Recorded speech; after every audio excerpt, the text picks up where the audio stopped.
Bom dia, início da semana, espero que vocês estejam bem, não sei se vocês estão a par, né, das notícias, mas provavelmente a gente volte em agosto, que a gente volte, mas com todos os cuidados que a gente possa ter, tá? Vamos orar, rezar para que melhore, né? Que a curva do coronavírus não suba mais e nem se mantém estável, que ela desça, né? Aí a gente volta feliz, com segurança, em agosto. Usando máscara, que a gente possa ter o álcool em gel, todos os cuidados, água, sabão, pra gente lá poder lavar nossas mãos na escola. E que a gente inicie em agosto, se Deus quiser, tá bom? Então, vamos pegar aí a nossa apostila. Hoje é de segunda-feira, dia de português. Vamos abrir na página 49.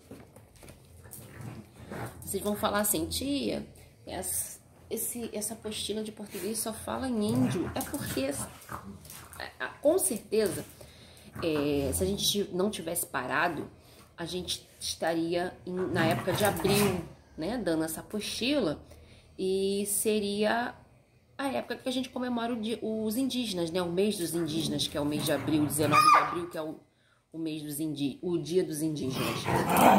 Então, por isso que vem falando muito da parte indígena. Como a gente teve que parar em março, a gente não deu continuidade na apostila. Então, a gente está falando dos índios na época das festas juninas. Mas os índios são um povo que lutou muito na sociedade brasileira, merece o nosso aplauso, nossa admiração. Então a gente vai estudar um pouquinho sobre eles, tá? Vou ler com vocês a página 49, vou ler uma vez só, depois vocês leem de novo para fazer a interpretação do texto, tá bom? Leitura coletiva. Não esquenta não, que é meus cachorros fazendo bagunça, tá? Eu tenho 2 cachorros, Luna e Angelina. Elas estão aqui, eu tô gravando o vídeo e elas estão brincando aqui do meu lado. Os jogos dos povos indígenas. No Brasil, o índio também pratica esporte. Hoje, 450 mil indígenas integrantes de 230 povos que falam 180 línguas estão distribuídos por praticamente todo o país. E isso não significa que todos eles têm uma mesma cultura, e sim os mesmos rituais. Cada etnia conta com vivências como a prática de esportes, além de manifestações, costumes, habilidades, tecnologias, organizações sociais, crianças, ritos e espiritualidades. Os jogos dos povos indígenas possuem 10 modalidades praticadas no interior das aldeias. O importante não é competir, e sim celebrar.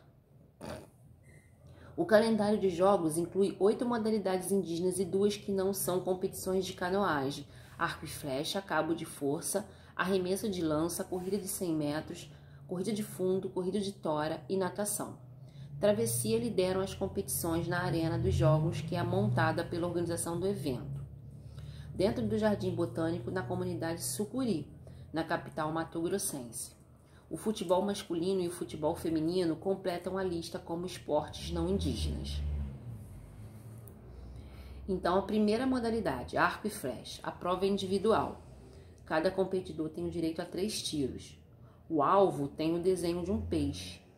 A distância entre o alvo e a posição do arqueiro é de aproximadamente 30 metros. Então, tá aqui, né, o primeiro desenho do índio, do arco e flecha.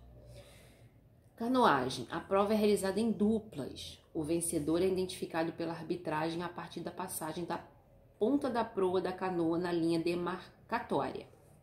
Então, tá aqui o desenho, canoagem. Prova em dupla. Página 50. Corrida de tora. Prova válida apenas para atletas do sexo masculino. A competição é dirigida e observada por pelo menos 5 juízes neutros. Cada etnia forma uma equipe com 10 atletas corredores e mais 3 reservas. Os competidores têm que dar 2 voltas na pista dentro da arena, Caso haja empate na segunda largada, a terceira largada. Então, essa aqui é um esporte que eles fazem coletivamente, só que só participam homens. Cabo de força.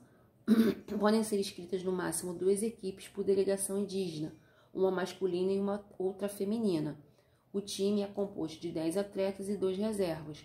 Na disputa será aplicado o sistema de eliminatória, simples em todas as fases, até chegar a uma equipe vencedora.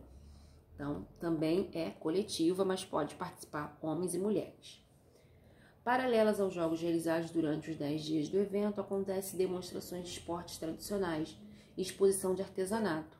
Um fórum de debates com rodadas de discussões sobre as questões indígenas também faz parte da programação do evento, que conta com a participação de milhares de guerreiros indígenas, representantes de 48 etnias nacionais. Tá? Roda de conversa. Aproveitando que esse ano tem Olimpíada, não vai ter mais, né, gente? Essa apostila foi criada antes, a apostila foi adiada para ano que vem, que será em Tóquio, no Japão. Converse sobre as modalidades esportivas herdadas dos índios, os povos originários, e que hoje existem nas Olimpíadas. Para aproveitar o assunto, utilize o QR Code ao lado e conheça um pouco mais sobre os Jogos Mundiais e os povos indígenas. Então, quem quiser conhecer sobre a história do que os indígenas herdaram para as Olimpíadas, é só apontar o aplicativo do QR Code aqui, que vai aparecer o texto para vocês lerem. Tá ok? Então vamos lá? Mas as Olimpíadas foram adiadas. Não, ela seria esse ano, não vai ser mais, agora é só ano que vem, tá? Por causa do Covid-19. Então, qual é a finalidade do texto? Para que serve esse texto? O texto informa que 2 modalidades de jogos não são indígenas. Quais são elas? Quais das modalidades de jogos indígenas a mulher não pode participar? E qual a sua hipótese para a não participação da mulher? Tá? E a resposta é pessoal. Não. Qual das modalidades dos jogos indígenas a mulher não pode participar? Está no texto. E a sua opinião, a sua hipótese para as mulheres não poderem participar dessa. Das modalidades existem as realizadas coletivamente, em dupla e individual. Complete o quadro abaixo conforme sua organização. Tem um esporte que é individual, um que é de dupla e 2 que é coletivo. Tá muito fácil, vocês coloquem aí. No texto em que diz o importante não é competir sim celebrar, o que podemos concluir com isso? Então vocês vão olhar e ver o que vocês vão responder. Eu vou corrigir com vocês essa correção na terça-feira junto com o trabalho de matemática, tá? Porque quando fica muito tempo, eu acabo esquecendo de corrigir. Interpretando tirinhas. Por um mundo onde sejamos socialmente iguais, humanamente diferentes e totalmente livres. Por um mundo sejam socialmente iguais, que tenhamos os mesmos direitos, tá? Direito de ter uma boa escola, direito de ir e vir, direito de poder passear, direito de ter uma escola legal. Então, por um mundo onde sejam socialmente iguais, quer dizer isso. Humanamente diferentes é porque ninguém é igual, né, gente?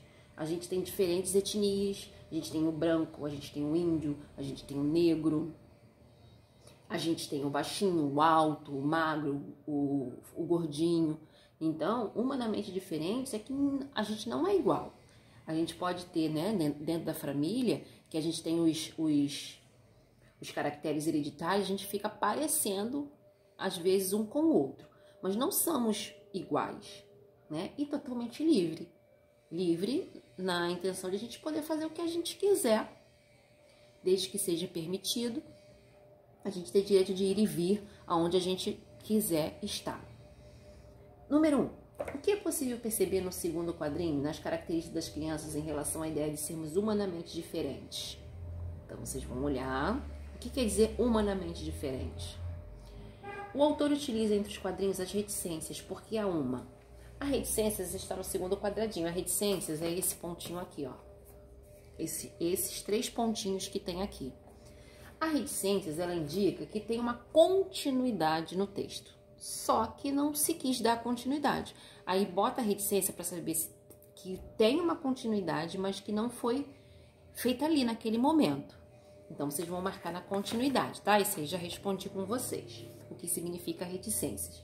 E as expressões das crianças no primeiro quadrinho demonstram o quê? Primeiro quadrinho, como elas estão. Fácil, né? Então, vocês vão fazer essas 2 páginas e eu volto na terça-feira com matemática. E antes de dar matemática, eu corrijo com vocês esse trabalho de português. Tá fácil as respostas, tá bom? Fiquem com Deus, um beijo e até amanhã.